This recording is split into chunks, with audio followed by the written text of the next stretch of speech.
कर्मण्येवाधिकारस्ते मा फलेषु कदाचन मा कर्मफल हेतुर्भूमा ते संगोऽसत्त्व कर्मणि।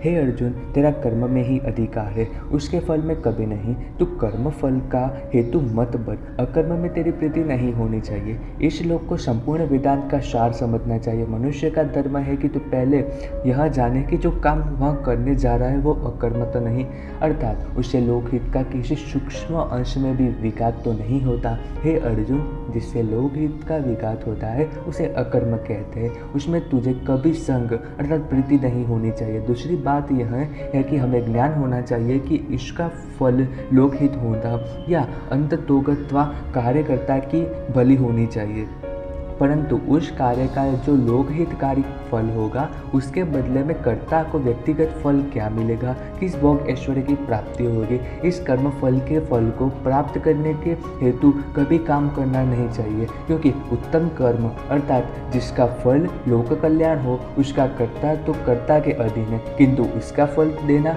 विधाता के अधीन है, कर्ता के अधीन नहीं। इस श्लोक के समझने में प्रायः भूल यह होती है कि लोग इसे कर्म फल की निंदा का श्लोक समझ लेते हैं, किंतु यह वस्तुतः कर्म फल की निंदा का श्लोक है। मान लीजिए मैं एक चिकित्सक हूँ, मैं जो औषध देने जा रहा हूँ वह रोग निवारण में सफल है या नहीं, यह विचार न करना तो कोरा पागलपन है। हाँ, रोग निवृत्ति पर यह रोग चिकित्सक को क्या फल देता है, इस फल प्राप्ति में आकस्मिक का निषेध क्या किया गया है। सच्चे कर्मयोगी के लिए योगी का कल्याण स्वयं सफलता है, इस फल के फल में है अर्जुन तेरा अधिकार नहीं, यह विधाता का क्षेत्र है। हाँ, यदि तुम्हें यथा योग्य दक्षिणा न देने से कार्यकर्ता का चरित्र दूषित होता है तथा उसमें कृतज्ञता आती है तो उसका ठीक करना भी हमारा कर्तव्य है, किंतु बदले की भावना से प्रेरित होकर उसके सुधार के लिए प्रजाहित की भावना में उसका शासन आवश्यक है।